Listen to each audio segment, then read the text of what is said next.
ជំរាបសួរអ្នកទាំងអស់គ្នាថ្ងៃនេះខ្ញុំនឹងធ្វើវីដេអូចែករំលែកទៅនឹងធ្វើការធ្វើ slide animation មួយដោយយើងធ្វើ product អីចឹងណា product អីស្អីគេគេថាយើងធ្វើ product sport ចឹងណា sport product ចឹងអញ្ចឹងដល់មុនមកចូលធ្វើអ្នកទាំងអស់គ្នាសូមមើលអានេះមួយសិនមកឃើញអត់អូខេអញ្ចឹងរបៀបធ្វើងាយតោះទៅតាមដានជាមួយខ្ញុំទាំងអស់គ្នាឥឡូវខ្ញុំបើកទំព័រថ្មីមកហើយខ្ញុំធ្វើការលុបអានេះចេញណាខ្ញុំលុបអានោះចោលមួយសិនទៅ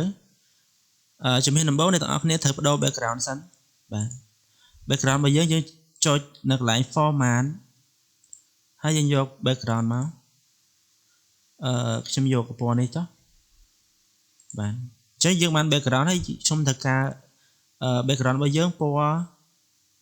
រាងស្រាលបាទពណ៌រាងស្រាលហើយនៅកណ្ដាលពណ៌កណ្ដាលស្រាលពណ៌នៅគៀងរាងធ្ងន់អញ្ចឹងដើម្បីសេរីវាយើងចុចឡើងនេះមកណាយើងទាញវាចំកណ្ដាលហ្នឹងមកអូខេអញ្ចឹងខ្ញុំយកប៉ុណ្ណឹងសិនបន្ទាប់មកជំហានបន្ទាប់គឺយើងធ្វើការ add នៅ insert add the text មួយមក add shape ហើយយើងយកវាមកគូសនៅលើនេះឲ្យពេញមកអូខេ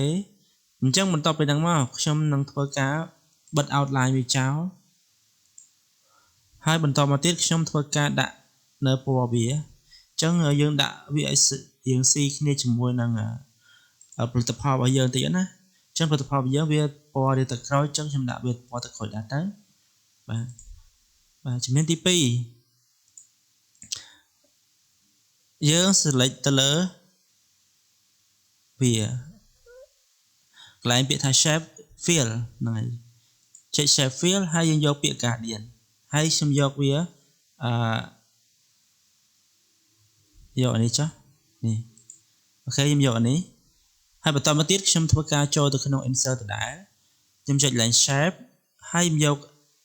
អានេះគេដាក់ថា conditor គឺយើងគូណាខ្ញុំយកហ្នឹងទេសំទោសចុច absent ទៀតដែលយើងអាចគូបានណាយើងគូ line បានខ្លួនឯងហ្នឹងហើយយកនេះមកអញ្ចឹងដល់ពេលយើងគូវាយើងសង្កត់ចុចមួយមកបាទ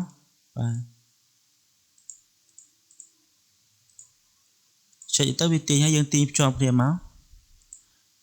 អូខេបានចប់ហើយអញ្ចឹងយើងធ្វើការ select វាទាំងអានេះមួយទៀតហើយយើងធ្វើការមើលវាចូលគ្នាអញ្ចឹងដើម្បីមើលវាចូលគ្នាបានយើងចុចលើនេះកាត់វាណាយើងកាត់អានេះចេញយើងកាត់ជ្រុងកែមដែលវានៅសល់ចេញទៅយើងចុចនៅកន្លែង shape fill format ចុចឡើងពាក្យ merge shape យើងចុចសញ្ញាពួននេះមកហើយយើងយកពាក្យថា fragment ដល់ពេលយើងចុចហើយយើងទទួលបានទម្រង់វាបែបនេះអញ្ចឹងខ្ញុំធ្វើការលុបអានេះចោលយើងគ្រាន់តែ select ពីលើវាចុច delete ទៅអូខេអញ្ចឹងអានេះវាមាន shape វាមានអីគេវាមានទម្រង់របស់វាអញ្ចឹងយើងដាក់ពណ៌វាឲ្យមកបាទពណ៌វាយើងរៀងអញ្ចឹងហើយយើងដាក់ guardian យកនេះទៅអូខេអញ្ចឹងវានៅខាងក្រៅវាមានបើសុំអញ្ចឹងណាអញ្ចឹងយកចង់បានសុំហើយយើងលុបចោលទៅចុច no outline អូខេអញ្ចឹងយើងទាញទៅមើលនេះឃើញអត់បាទអូខេbackground អានេះដូចជាអត់ទាន់សូវនេះស្អាតយើងអាចបដូរបានចុចកន្លែងហ្នឹងមកហើយយើងដូរដាក់អានេះមក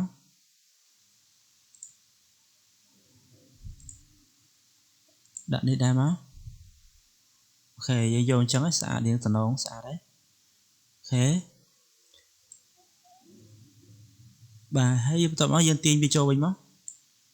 អូខេចុចជំហានបន្ទាប់ទៀតយើងធ្វើការ add នៅរូបភាពដែលយើងត្រូវយកមកដាក់នៅក្នុងរបស់វាអញ្ចឹងដើម្បីដាក់រូបភាពបានអ្នកទាំងអស់គ្នាចុច right click នៅលើនេះមួយមកហើយយកពាក្យថា new slide យើងលុបអានឹងចោលសិនទៅអូខេអញ្ចឹងយើងលុបវាចោលហើយយើងទៅ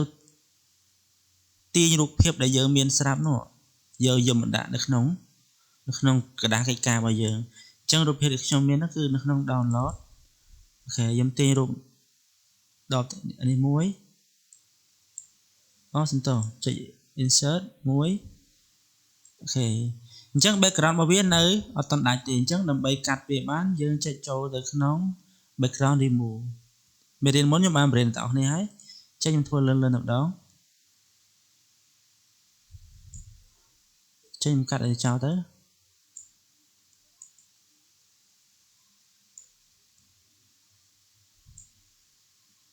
អូខេ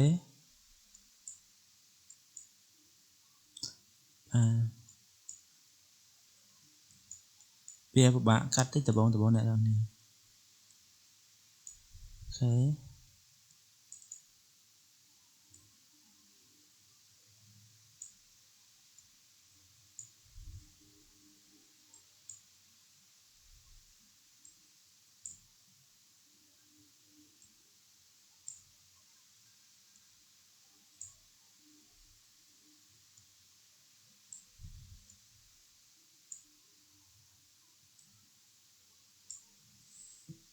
ចុច keep ប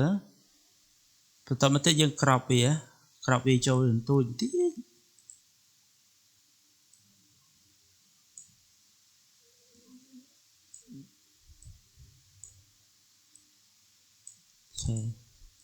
ហើយយើងបង្រួមវាតិចទៅយើងដាក់វារៀងផ្ដេកចឹងមកហ្នឹងហើយដេកតោះយើងទៅធ្វើការ add នៅរូបបន្ថែមទៀត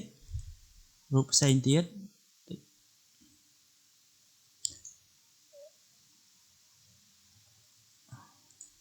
អូខេខ្ញុំ add រូបនេះមួយទៀត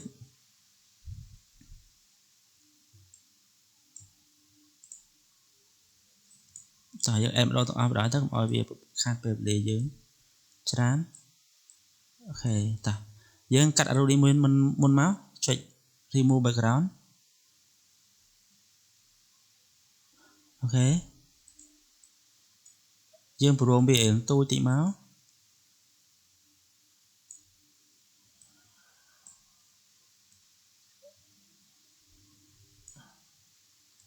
អូខេយើងបង្វិលវាបន្តិច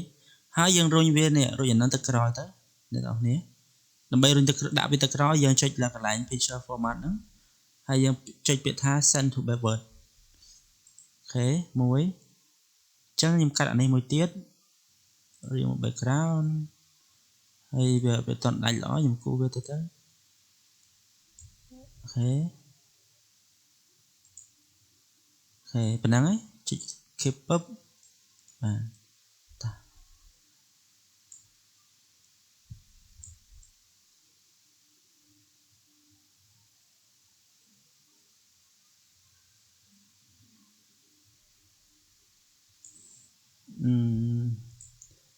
តានៅរូបនេះមួយទៀតខ្ញុំ remove វាទៅវាដាច់តានេះទៅយើងចុចតានេះមក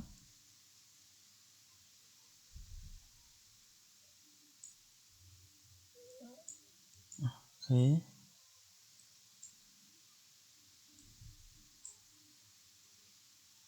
តា keep change ហើយយើងព្រមមកនេះយ៉ាងតូចទៅអ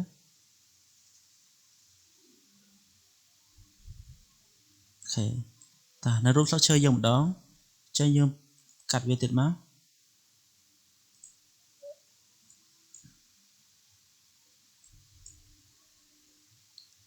ហើយអូខេអញ្ចឹងយើងដាក់វាទៅកណ្ដាលទៅក្រោយសិនទៅទាញវាមើលទៅវាទូច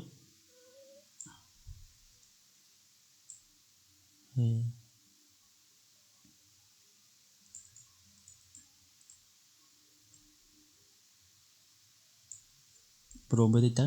នឹងកុំឲ្យធំពេកអូខេតោះឥឡូវយើងបាននៅរូបភាពទាំងអស់ហ្នឹងហើយអញ្ចឹងអ្នកទាំងអស់គ្នាចុចធ្វើការ select all មកឬក៏យកម៉ៅរបស់យើងចាប់ទាញវាមកបាទចាប់បានទាំងអស់ហើយយើងចុចពាក្យថា copy ហើយយើងយកមកដាក់នៅក្នុងអានេះមក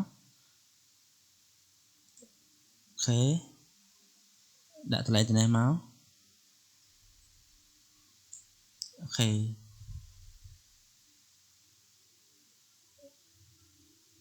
អញ្ចឹងបន្ទាប់ពីនឹងមកយើងចុចវាទៅ background ទាំងអស់អូខេហើយឥឡូវនេះខ្ញុំធ្វើការ add text មួយ text box ណាអ្នកនរ insert ចុចចូលដល់ text box ហើយខ្ញុំដាក់ទៅសេមកថា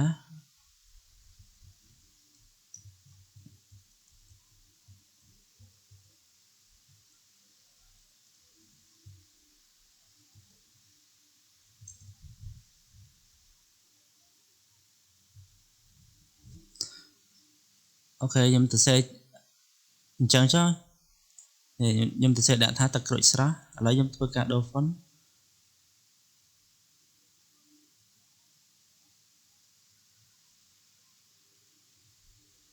ដាក់ font ណាយើងស្អាតតិចអូខេខ្ញុំយកឲ្យចុះហើយខ្ញុំប្រិចវារឿងធំតិចមកអូខេហើយយើង select លើវាដែរយើងចុចចូលទៅក្នុង shape format ហើយយើងយកពាក្យ text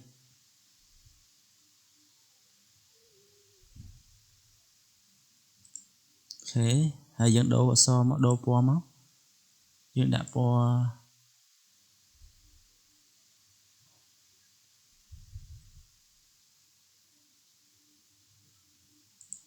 ណ៌នេះចុះហើយកន្លែង outline វាយើងយកយើងធំតិចទៅអូខេ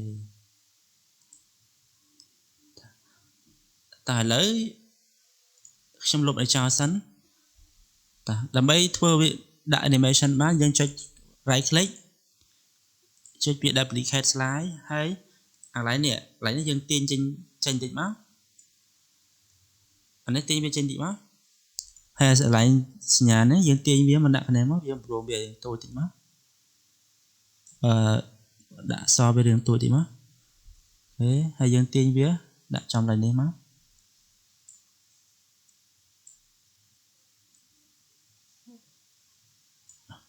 ហើយអក្សរកន្លែងនេះយើងទាញវាធំតិចមកអ្នកនរនេះ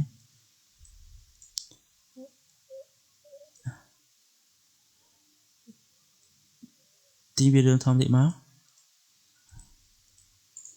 អូខេ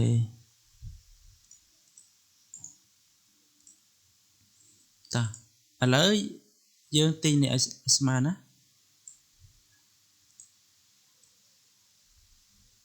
បាទ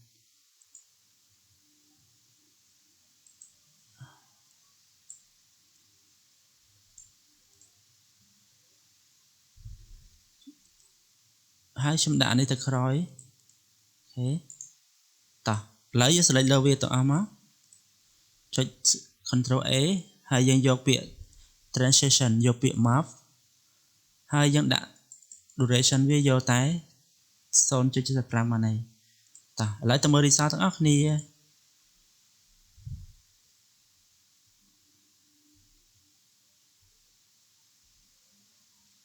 បាទ